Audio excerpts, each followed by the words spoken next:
earlier, I covered a story about CNN's Dana Bash actually holding a Biden administration official accountable over this idea of a disinformation czar. They appointed a disinformation czar, and Dana Bash was like, would you be okay if Trump appointed one? Because it seems sort of like a bad idea. Is that really the government's job? And honestly, I think maybe one of the reasons why CNN was pressing on that front is they feel like they are the disinformation czars, and you don't need an official government position to do that. Also, by the way, CNN gets things wrong all the time. So, I don't know. Do they feel like maybe they'll be the target of the disinformation czar? I don't know. I guarantee you they won't be, because authoritative news always gets a pass whenever they get, even if they get things wrong over and over. So how was CNN actually doing a decent job? Here we have the exact opposite. There's a panel here with Brian Stelter and many others, and they're talking about, Elon's takeover of Twitter, and this clip is something else. One of the analysts here has a meltdown and basically screams that, we need control of the platform. Take a look. No, I think there's a bigger problem that when we focus on the personalities of people like Elon Musk, and people say, I think Elon's thinking this or that, there's a bigger problem here about how we are going to control the channels of communication in this country. In 1927, we had the Radio Act. 1934, the Communications Act. Congress stepped in. We made rules. FCC wasn't great, but it's still regulating the broadcast industry. You can't use vulgar language. You can't do all these things with speech. We gave over our what amounts to our airwaves or our internet waves to Mark Zuckerberg and Elon Musk. And we are in so much trouble because those guys believe in making money. We've already seen that with the 2016 election in Zuckerberg when he was taking rubles for ads from Russia and say, I think it's crazy to think they had any influence on this election. Musk is the same. Musk doesn't want it. He's upset with the SEC, how dare they question him? You know what I'm saying? This is dangerous. We can't think anymore in this country. We don't have people. No, I'm serious. We don't have people in Congress who can make regulations that can make it work. I think we can look to the Western countries in Europe for how they are trying to limit it. But you need controls on this. You need regulation. You cannot let these guys control discourse in this country, or we are headed to hell. We are there. Trump opened the gates of hell, and now they're chasing us down. There's so much to say about this. He's flipping out about Musk taking over Twitter because now Elon Musk controls the discourse, but did you not have a problem with Twitter pre-Elon Musk? Because I assure you, there were Silicon Valley oligarch billionaires who were controlling it before Elon Musk. Facebook, same thing.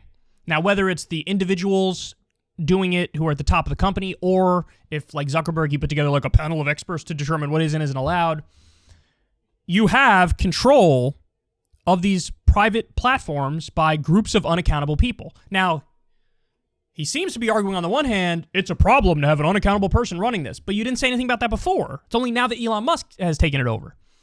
So it makes no sense. But then on the other hand, he argues we need regulation. But he's not saying regulation in the same way that I do, where I say it should be regulated like a public utility and First Amendment protections should be expanded. No, he's saying let's regulate it and crack down more. That's the argument that he's making, which I could not disagree with more. So, and by the way, if Elon is being honest in what he says he wants to do, and if he actually does it, which are big questions, by the way, but if he were to be honest and he implements the agenda he wants, that's not him saying, I'm going to control this platform. It's actually him saying, I am going to create a platform with a lack of controls, to let people be more free to express themselves. That's the argument he was making. This guy mischaracterizes it. Now, again, whether or not Elon actually does that is an open question. Because, in his personal life, he's not as committed to free speech as he says he is. He's, cracked down on union drives within Tesla. He's gone after people personally when they say stuff he doesn't like. He sued them, et cetera, et cetera. But if he actually implements the plan he wants with Twitter, and he's openly saying he wants to do, well, that wouldn't be him controlling a platform. It would be him saying, I'm going to put a lack of controls in place. Okay, so that's another point. Now, let's go through some of the stuff he argues here. He brings up the FCC, and he's like, look, we had these things. It was the Wild Wild West, and we regulated it. And he acts like that was, a good thing. Well, what? The FCC comes in and says no cursing, and you look at that like, that's wonderful. I mean, look, maybe if you're a parent and you have a kid, that, that's something that you like, but should there be no place for openness and honesty and freedom no place that's sort of like a kid-free zone where adults can talk freely. And his implication, of course, is we shouldn't have that at all. And then he brings up like, oh, the Russian Facebook ads, they were taking rubles for the Russian Facebook ads, and he acts like that was the determining factor in the 2016 election. The determining factor in the 2016 election was that Hillary Clinton was a shit candidate. We could point to a million things, and Hillary did. Oh, it was James Comey. Oh, it was the Russians. Oh, it was Jill Stein. Oh, it was sexism. Oh, all these things. But no, at the end of the day, take responsibility for the fact that you lost. The actual empirical impact of whatever sort of Russian ads made it from these fucking troll farms that were for profit is infinitesimally small. But of course they bring it up, again, as an excuse because they want more control. They want to be the ones to be the authoritarian leaders and say what's allowed and what's not allowed. And then he points out, well, we need to copy like the Western countries in Europe. I don't know how many of you guys saw this story, but there was a story that came out from Europe. All these big organizations came out and said, hey, Elon, don't you dare try to implement a more free speech agenda at Twitter because we have rules and regulations here. Now, European countries are infamously tougher on speech than the U.S. is. We're on paper, our Constitution and our First Amendment makes us the most free speech absolutist country that there is. Now, there's still rules, of course, but they're very limited. In Europe, they're totally different. I mean, they go after hate speech, for example, and the standards are looser for libel and slander and defamation. And he looks at that and says, bingo, that's what I want. I want that. And so these big organizations in Europe warned Elon Musk, like, you better abide by every single thing that we got going on here. We're not going to allow you in. Now, let me do a thought experiment for you. Flip it. If it was China saying that to Elon Musk, hey, yeah, we'll allow Twitter here, but you got to listen to what we tell you to censor or not censor. Everybody would look at that for what it is, like naked authoritarianism. Like a dictatorial government saying you're not allowed to, voice criticism. But for some reason, when it's speech controls coming from Europe, it's viewed as like the intelligent leaders and experts being responsible. I don't agree. For the love of God, for the 900th time.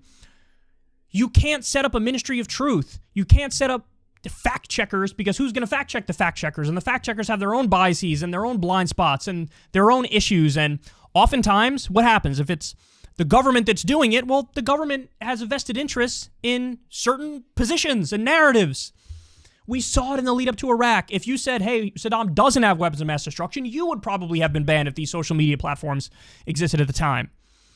So it's just, and they won't call it what it is. They won't say, I am authoritarian. I'm authoritarian. And I want to control. I want to be the censor. Now, by the way, the right, just as big of hypocrites on this. They always talk about free speech, free speech, free speech. But then as soon as they're in control, it's like, no, they just want to be the ones to determine who gets censored and who doesn't. Look at Mike Lindell with his whole, like, I'm setting up a free speech platform, and on my free speech platform, there's no cursing, there's no taking the Lord's name in vain, there's no pornography, he had like a whole list of shit.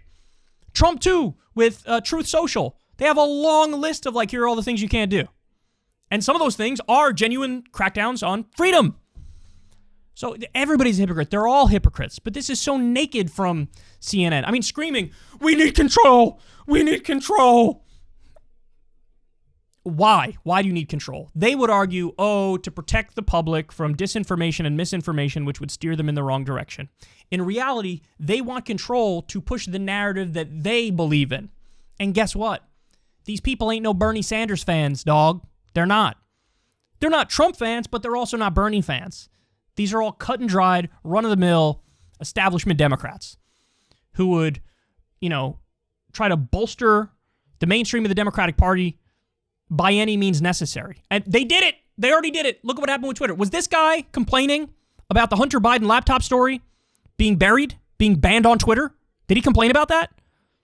I don't know. Maybe he did. But I doubt it. Oh, I can't say that. I don't know. I have no idea what he commented on that. But certainly wasn't an outcry from CNN and MSNBC and a lot of these media outlets when what we learn now is a verified story was released and it was just buried for political reasons. And these are the same people who turn around and say, we need to have the control and the authority here. But you already proved you're not principled. You're not. You're hacks. So why should anybody trust you? So, by the way, I don't trust Elon either. I have to wait and see what he does. But if he does implement free speech reforms, then I'll give him credit. But we'll see. I don't know if he actually will. But they're so scared of this idea of free speech. They're so scared of this idea of like a largely unregulated platform. Again, there should be no direct threats of violence, no incitement, no doxing, no targeted harassment, no libel and slander, and no actual illegal things. But outside of that, it's like, it should be anybody can say whatever they want. Of course it should be. But they don't believe in that. They don't agree with that.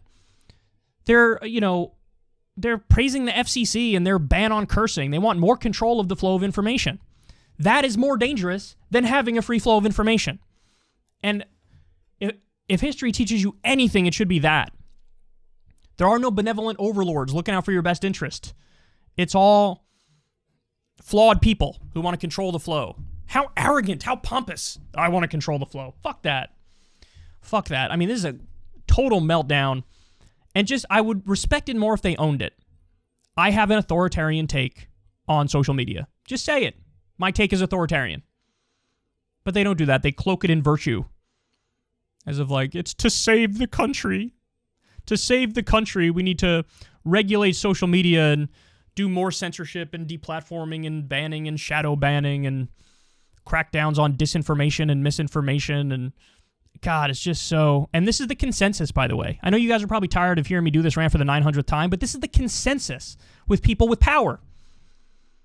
And we can't allow it. We got to fight back. We've already seen all the negative impacts of this sort of stuff. I mean, this is why the YouTube algorithm is so biased against us and other independent and new media outlets, because they decided to prop up authoritative news because they think we're too dangerous. We don't know what they're saying. We don't know what they believe. We don't know what narratives they're pushing. We don't know what they talk about. And so it's too dangerous to give them a fair shot and an equal playing field in an algorithm. So bury them and prop up CNN, MSNBC, Fox News, the people who reliably get stuff wrong all the time in the establishment's direction. They're fine because we've already predetermined they're authoritative. So it is what it is. Oh, don't look at the fact they got the Hunter Biden laptop thing wrong. Don't look at the fact they've pushed for every single war in modern American history. Don't look at the fact they pushed Russiagate at the top of their lungs and they were dead wrong about that. Don't look at the fact they were arguing vociferously until they were red in the face that we should basically stay in Afghanistan because the withdrawal went so bad. Don't look at any of that. Don't look at the fact that they upheld Governor Cuomo as some sort of responsible leader who's going to be our next president, who's honest, because he was getting blown on CNN, all puppies and rainbows and singing Kumbaya as he was making decisions that were killing grandma and grandpa. But don't look at any of that. Authoritative versus not authoritative. We don't agree. For the love of God, we don't agree. Oh, man. So anyway, we're doing the show with the boot on our neck, as you all know. But it is what it is. We plow ahead. We'll see what happens. But this sort of stuff is incredibly dangerous. Hey, y'all, do me a favor and like and subscribe. It helps out big time in the algorithm. Click the bell as well for notifications when videos drop. And watch that video on screen right now. You know you want to.